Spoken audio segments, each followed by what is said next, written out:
Are you brand new to customizing? Maybe you saw it on Instagram or TikTok or YouTube, and now you think, I want to do that for myself. So you buy some shoes and you have an idea, but you don't know where to start. And you come to our YouTube channel and you scroll and you scroll and you scroll, and there's video after video, and you're not even sure if the video is actually going to teach you the thing that you're looking to do. Well, you're in luck, because today we're going to be answering your most frequently asked questions, so that way you have one video that you can go to for all your answers. So let's start with prep, the most important stage in any customizing journey. One of the most common questions we get about prep is, what if I don't have Angelus Preparer Deglazer? What can I use to substitute it? And that can happen sometimes. You're in the middle of a project and you run out of it and you don't have time to wait for it to ship to your house. So what you can do is you can go to your local hardware store and buy some acetone, or your local convenience store and get some nail polish remover. But one thing to keep in mind with that is that those products are hard to gauge their intensity. Some acetones have a very high grade and they could eat away the leather and ruin the material, while Angelus Preparer Deglazer is specifically made for leather and shoes. It has additives inside of it that help it dry slower, so it's not burning so intensely, and basically is just safer to use in general. Another question about prep we get is it necessary? And if so, how many passes am I supposed to do with Preparer? It's absolutely necessary right off the bat, 100%. It's probably the most important step when working with any leather shoes. Most shoes that come from retail have a factory finish on top that help protect the leather and keep it lasting longer. In order for the paint to adhere to that leather, you have to remove that factory finish. We need to make the leather porous again and give the paint something to attach to. In order to achieve that, you're going to want to use Angelus Preparer Deglazer. How many passes is really up to the material. Higher quality leathers don't need as much Preparer Deglazer. After a few passes, it becomes very porous and willing to take the paint. When using synthetic leathers, that's kind of a touchier subject. They're factory made, they're cheap, and unfortunately you do need more Angelus Preparer Deglazer, but you have to kind of find that sweet spot. If you use too little, you're not going to get a surface that takes paint well, but if you use too much, it can eat away at the fake synthetic leather and ruin the material. With some leathers, if they're high quality and they're also colored, when you go to prepare and deglaze them, you'll notice some of the dye coming off on your cotton swab or rag or whatever you're using to prepare the leather. This is a good sign that you are preparing it properly. After a few passes, you'll kind of get sort of a faded look to the leather, and that's a good time to start painting. A good rule of thumb is usually about 2 to 3 passes on the shoes. After that, feel the material and see if it's tacky or rough. That's usually a good sign that it's time to start painting. If you're not certain, go ahead, give it another 1 to 2 more passes. It's better to be safe than sorry.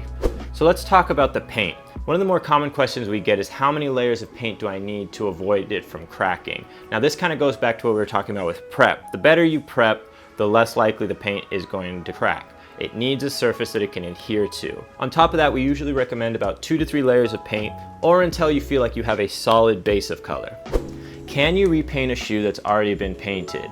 Absolutely. Every single shoe has a second chance at being customized. All you have to do is hit it back with the Angelus Preparer Deglazer. Now, starting off, you're going to be using it to remove the paint that you already put on, and it's going to get a bit messy. You might go through a few cotton swabs to get all of it off, but it will come off in time after a few passes of the Angelus Preparer Deglazer.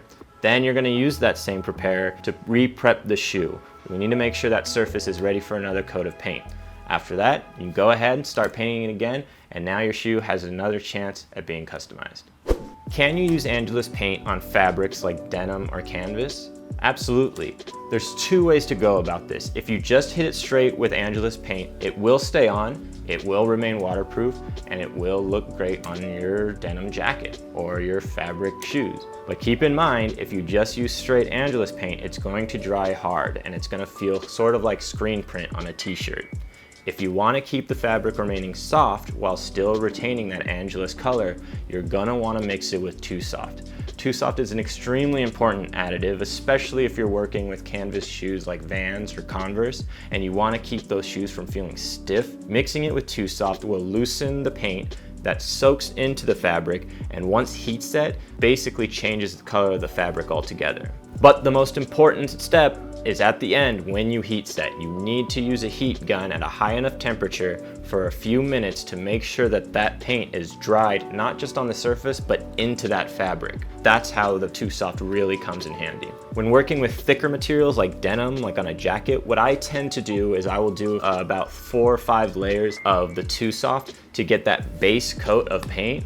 And then on top of that, I'll do a couple layers of just the paint by itself. It's gonna feel a little stiff, kind of like screen print, but that's how I get the most vibrant colors while also keeping the denim intact. If you need a good example of this process, we have a couple videos on the Angelus YouTube channel that show exactly this process on denim and fabric sneakers. You can check them out in the links below or on the screen. So maybe you're working on a pair of shoes and you notice there's some plastic on there, like the back heel tab of an Air Jordan 3 or 4. Or maybe you're working on a DIY project like a hydro flask. How do you paint on that? Well, Angelus has a solution for that, and it's called Too Hard. It's an additive you can add to any Angelus paint to help it adhere to harder, less porous materials. Depending on the material you're working with will determine how much Too Hard you're gonna add to the paint. If you're working with a flexible plastic like on a shoe that's gonna bend and move, about 50-50 is where you wanna be. If you're working with a more rigid surface like a hydro flask water bottle, that's gonna be 75-25. In case you didn't know, Angelus paint dries in a semi-gloss finish. But maybe that's not what you want in your paint. You want something flat, matte, just smooth and non-reflective. Angelus provides a solution for that as well. Angelus has a product called Duller, and it does pretty much exactly what it sounds like. It removes all reflective properties of the paint and makes it a nice flat matte finish. But, and a big but, you have to be careful about how much you add to the paint. Just a few drops goes a very long way. If you add too much to the paint, it's gonna get a really chalky, uneven finish, and it has a higher likelihood of chipping and cracking. But if you just use 1 or 2 drops of Duller, it'll go a long way and you'll get exactly the finish you're looking for. The best way to go about this is just add a drop at a time, test it, and see if you get the finish you're looking for. It's very easy to accidentally pour too much. So you're starting to take your custom journey to the next level and you get yourself an airbrush gun. Can you use Angelus paint with an airbrush? Absolutely. Most Angelus paint will pass through an airbrush gun if the nozzle is at least 0.35 millimeters or greater. But if you want to be extra careful, we highly suggest you add Too Thin to your paint. About a quarter dose of Too Thin to any paint will help thin it out enough that it'll pass through any airbrush easily. Another key step when working with an airbrush is you want to make sure that you strain the paint. Angelus provides small strainer cups that help you strain the paint and weed out any dried chips of paint or debris that might have fallen into your mixed cup of paint. Airbrush guns are expensive and they're fragile and they have a lot of parts. You're going to want to take care of it as best you can. And one of the easiest ways to make sure you're taking care of it is that you thin your paint properly and you're making sure it's passing through naturally without any problems. So you've noticed that Angelus provides leather and suede dye and you're wondering to yourself, well, when am I ever going to have a use for that? Well, there's a few different ways. You can use it to renew an old pair of shoes that the suede or the leather is kind of dulled out and you want to bring back that color. If you're customizing, using suede dye is a great way to change the color completely on any project you're working on. You can paint if you want to get some fun designs or details, but if you just want to change the color, suede dye is the way to go because it still retains that soft quality. Keep in mind that if you're dyeing leather or suede, you're not covering the surface like you are with paint. You're actually reacting to the color of the pre-existing material. So, for instance, if you have a yellow suede and you use blue dye over it, you're gonna get a greenish blue hue. When you're working with a dark material, you can only go darker. So if you're trying to, say, turn a dark blue into a yellow, it's not gonna happen. The only thing you could do with something like a black suede is just use black suede dye to renew that suede and make it darker. So even though Angelus provides over a dozen different colors for their leather and suede dye, you're not finding the exact color you're looking for. You got a nice white pair of suede shoes and you want it to match specifically what you're looking for.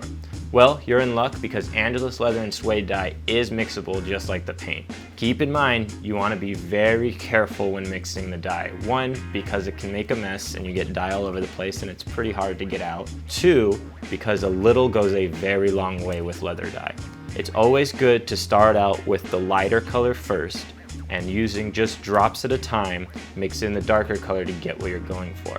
If you feel like your color is still too dark or too vibrant, you can always dilute it with Angelus neutral dye. Angelus neutral dye is basically made of the same components as any of the other dyes, except it's missing the pigment. So if you mix that with any of your dyes, it's going to lighten and dilute it so you don't have such a heavy, vibrant color. Another fun thing that a lot of people don't know about Angelus dye is it could be used for a lot of DIY projects. Angelus dye works really well with unfinished wood surfaces and can be used for things like guitars or skateboards, which you can find in example videos down in the links below or on the screen. We get a lot of questions from people using our finisher wondering how many coats they need to use and if adding more coats is going to make the project more durable. In order to answer that question, you need to understand exactly what finisher is. What finisher does is it provides an even finish to your project, whether you're going for satin or glossy or matte. Using that finisher will make sure that the whole project looks clean and even. Although it is not made to be a protective coating over the shoe, it does provide a slight layer of protection. Does adding more to it provide more protection? Kind of. Yes, it might add some layers, but the Angelus paint on its own is made to be durable and last during wear and tear and usage. So with proper paint application, and maybe a couple coats of finisher, you will have a project that's made to last. So now you may be wondering, do I even need the finisher at all? Maybe you like the way it looks as it is and you don't want to apply anything that's going to change the way it's glossy or flat. And the answer is technically no. Finisher is simply there just to provide an even look. But if you already like the way your shoes look, the paint itself with proper prep is going to last and it's going to be just fine. So we're getting down to the end of our questions, and the big one, the one that we get all the time, the one that you've probably thought of yourself, you might have asked other customizers this, it's the big hot topic, can you paint midsoles? Let's talk about it. So in order to understand if we can paint midsoles, we need to understand how paint works itself. Paint adheres to a surface. Whether it's walls or leather, these surfaces are what we call porous, meaning they have a lot of pores and they can soak in liquid very well. Now, an unfinished piece of wood is very porous, and this is why we're able to paint walls without any problem. Our skin is porous, and when you take the skin from a cow and turn it into leather, it still retains that porous quality. So meaning when we're painting sneakers, it's not only just painting across the surface, but it's soaking into the material itself and attaching to the surface of the leather. When the leather moves and it bends, the paint bends with it because it is porous and it's stuck into that material. Rubber is non-porous. When you have rubber and you have paint on top of it, as that rubber bends and moves, it stretches. That paint is not stretching with it. And that is why most rubber materials and polyurethane compounds are not paintable. This is really easy to understand if you have a pair of shoes that have a colored midsole and are made of rubber or polyurethane. You'll notice it's not painted on. The way that those midsoles are colored is that the pigment and dye are added to the mixture before it cures, and then it eventually is put into a mold and becomes the midsole that you see today. You're probably wondering right now, but I've seen people change the color of midsoles before, whether it's on Instagram or TikTok or YouTube, and that process is pretty tedious. It involves a lot of dyeing and UV lights and long drying times, and we've actually done it before, which you can find in a YouTube video in the link below or on the screen. The key to this though is that it takes a long process, and although the dye may stay, over time it probably will fade. So here are a few key things to keep in mind when you're considering changing the color of a midsole. 1, the material. Rubber is not going to take well to any paint or dye. Foam materials might take better, but over time it still will chip and fade. You can paint midsoles. If you want to add a little pizzazz to your shoes, maybe some paint splatter, or you want something you've painted on the shoe to look 3D, so you want it to creep out onto the midsole, that is fine. Over time though, it does have a tendency to chip, crack, or fade. So if you want to do it, you can do that for a showpiece or just for a shoe you wear very rarely.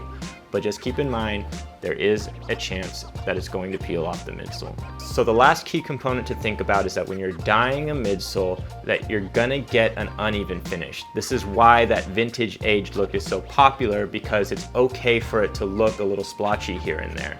But just know that you're not gonna get one even color, and over time it might fade. So your shoes are starting to get dirty and it's time for a bath. you notice that Angelus has quite a lot of options when it comes to cleaning products. You want something just real simple and go-to, but you're not sure what the difference is between Easy Cleaner and Foamtex. Easy Cleaner is a great all-purpose cleaner that's used for all surfaces. Its cleaning process is a little more involved and is great for when you have a day where you have multiple shoes that you need to clean and you just want to scrub them all out at once. Foamtex is a great on-the-go cleaner that you can use any time of the day. It's got a great portable design that can be stored in a glove box or a purse, and if you're out on the go and you get some dirt or a scuff or some food on your shoes, a few pumps of foam cleaner and a brush will go a long way. Whew! That was a lot of questions. We went through a lot of information there, and now you have a one-stop resource for all the information you need on how to get started or how to use any of the many Angelus products. If you want to come back to this video and use it as a resource, we're going to bookmark the timeline so you can jump specifically to the thing you want to know. Thank you so much for watching. It's been a pleasure giving out this information to you and helping you start your custom journey. I'm Brian Phillips of Swell Guy Customs. You can check me out on Instagram at Swell Guy Customs. Thanks so much for watching. We'll catch you on the next one.